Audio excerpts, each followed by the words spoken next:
ఇబ్బంది లేదు. నాని గారు, ఈసారి మీకు చాలా ప్రత్యేకం. ఎందుకంటే పార్టీల మధ్య మాత్రమే పోరు కాదు, మీ అన్నదమ్ముల మధ్య పోరుగా ఇది మేము చూస్తున్నాం. మీ తమ్ముడు అంటున్నారు మా అన్నయ్య ముఖ్యం కాదు, గెలిచి చంద్రబాబు నాయుడు గారికి కానుకగా ఇస్తాను అని ఆయన అంటున్నారు. సో గెలవటానికి అభ్యర్థిగా మీకు నా ప్రణాళిక ఏంటి, అలాగే విజయవాడ నగర ప్రజలకి ముఖ్యమంత్రి జగన్ నుండి వస్తున్న భరోసా ఏంటి? ఈ పరిస్థితి ఊహించారు అసలు తమ్ముడితోనే పోటీ అని? ఇప్పుడు ఏముంది, షర్మిల్ గారు మన జగన్ గారితో పోటీ పట్టలేదా? పడతాను కదా. దాని తప్పే ఉంది. ఇప్పుడు ఒక కుటుంబంలో అన్న తమ్ముడో లేదా అన్న చెల్లో అక్క చెల్లో పోటీ పడకూడదు అంటానికి ఏం లేదు. ఎవరి ఆస్పిరేషన్స్ వాళ్ళకు ఉంటాయి. సో బట్ నాకు క్లారిటీ ఉంది, నేను ఎందుకు రాజకీయాల్లోకి వచ్చాను అనేది నాకు క్లారిటీ ఉంది. చాలా సందర్భంలో చెప్పాను, నా ప్రజలకు కూడా తెలుసు. అది విజయవాడ ప్రజలకి. కేసీఆర్ నాని రాజకీయాల్లోకి వచ్చింది డబ్బు సంపాదించుకోవడానికి కాదు, కేసీఆర్ నాని రాజకీయాల్లోకి వచ్చింది దందాలు చేయడానికి కాదు, కేసీఆర్ నాని రాజకీయాల్లోకి వచ్చింది రియల్ ఎస్టేట్ మోసాలు చేయడానికి కాదు, కేసీఆర్ నాని బ్లాక్మెయిల్ చేయడానికి కాదు, కరప్షన్ చేయడానికి కాదు.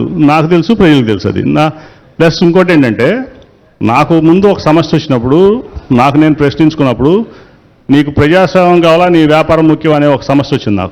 నా మేజర్ డెసిషన్ తీసుకోవాల్సి వచ్చింది. నేను నా జీవితంలో నా మేజర్ డెసిషన్ అనమాట.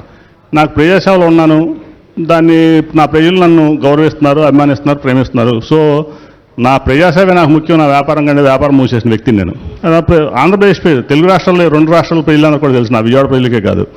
సో అట్లా నేను వచ్చింది నా విజయవాడ కోసం. నా విజయవాడ వెనకబడింది 65 సంవత్సరాలు కాబట్టి నేను రాజకీయాల్లోకి వచ్చాను. దానివల్ల నేను సాటిస్ఫాక్షన్గా ఉన్నాను, నేను చేయగలిగాను, చేసి చూపించాను.